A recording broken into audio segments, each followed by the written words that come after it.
how to adjust the air box on the Masco sweeping head. And so what this air box does here, and this air bleed or air vent, changes the performance of the sweeping head.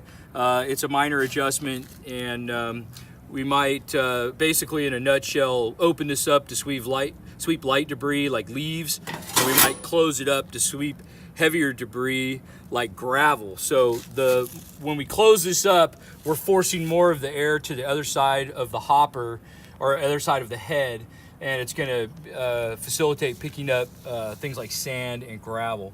And when we're sweeping leaves, they get a little bit hard to pick up in the front if there's too much air pressure under the head. So we let some of that air pressure out by opening this up, and it'll tend to draw the leaves in the head better without blowing them around.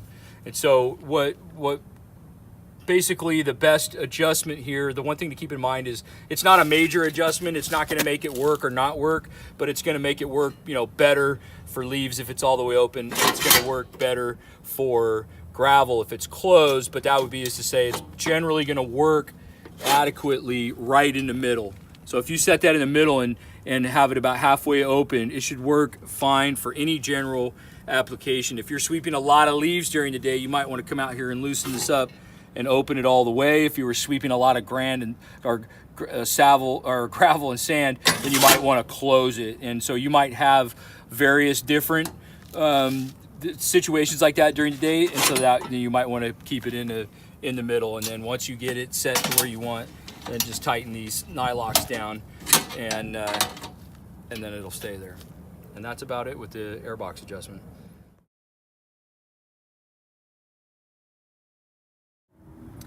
So I'm going to give a little information here as to why we adjust the shoes and why we need to do that. So we have approximately 6 inches of rubber flapping here to create a seal on the pavement as the sweeping head moves across the pavement to sweep everything up.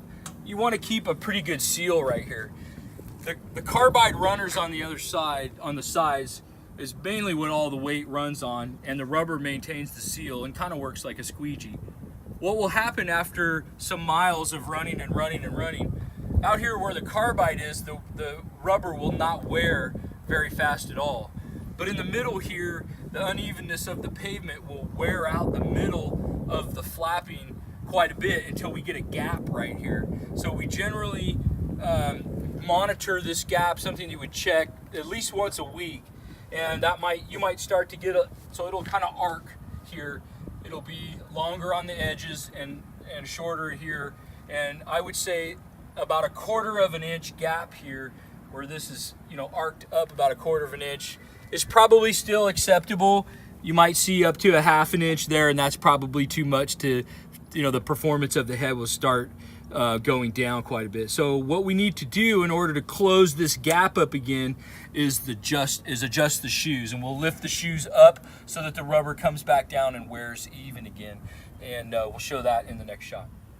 Okay, in this shot here, I'm going to show you how to adjust the skid shoe on the side in order to reseal the rubber flapping and kind of get the performance of the head back up to par again. So what happens over time is the rubber flapping inside here, and on the back edge, like we showed before, is wearing and creating too big of a gap in the middle of the head. So we want to lift this shoe up so that the rubber can wear back down flat again and take that arc out in the middle. And the way we would do that is loosen these the bolts up here that attaches the shoe to the head, and basically you want to do this on both sides at the same time.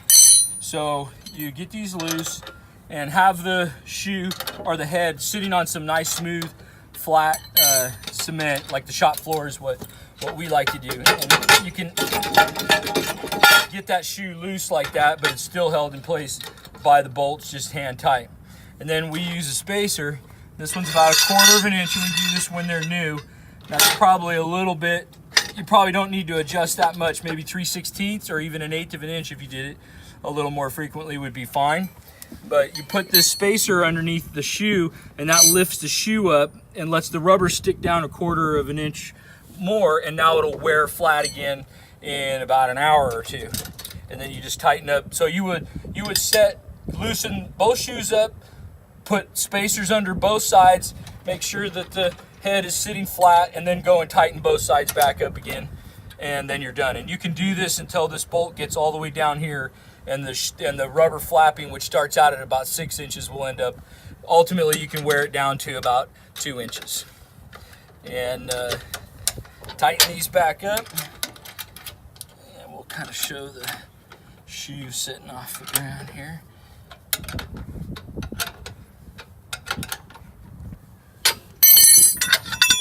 See that gap under there, the rubber is sticking down below the shoe and will now wear flat again and reseal.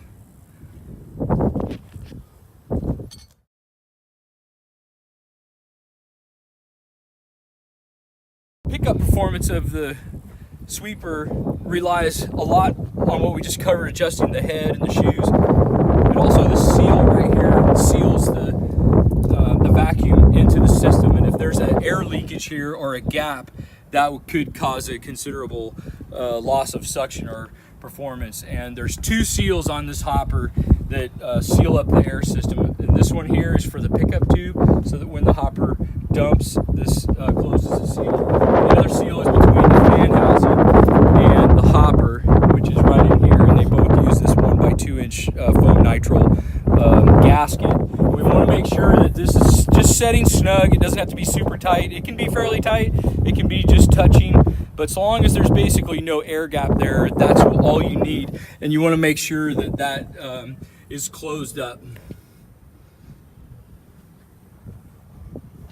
So we kind of bumped up the hopper here a little bit to show an air gap. This is obviously quite a bit more than what you might see if this adjustment here had come out of adjustment. So to adjust this flange here, we would loosen these up and put like some pliers or a clamp, and kind of clamp this up tight, and then retighten these bolts, and then this will be sealed up, and that's all that needs. Up here in the front on the hopper flange to the fan housing, generally we put a pry bar in here, and like a 2x4, 4 feet long or so, and just kind of pry the flange back out.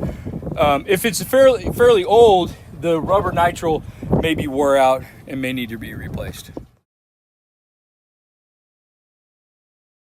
This chain here that attaches to the frame and to the side of the head here, in 1/4 inch chain, it's a little smaller, that's the sway chain.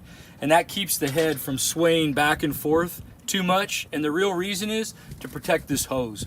If this head slides too far to the left and the right, then this hose can get poked on any of these things. You can poke a hole in it, and obviously it doesn't work very good after that. So this sway chain protects it from that, and you want it to be down on the ground and have a slack where this thing will move back and forth 2 or 3 inches like that. Otherwise, if you go over a bump, it might lift the head off the ground and leak out some debris. And so you don't want it to be too tight. If it's too loose, then the head might sway a little bit, but it's really not that critical. It moves a lot without the chain. So if you have the chain on here and just have a little bit slack like that, that's fine. The lifting chains are a little bit more difficult. Essentially, the lifting chain, when the head's down on the ground, you need to have this slack so you can go over a speed bump or uneven pavement and it won't lift the head off the ground again. But then when the head comes up, it has to come up snug to this rubber stop and just touch it with a little bit of pressure. And the reason we want it to hit this stop again is so when you're driving down the road and you're not sweeping, but like on the freeway, and the head doesn't swing back and forth and wear out these tubes. It comes up against the head stops and it doesn't move. And we'll show the head go up and down now.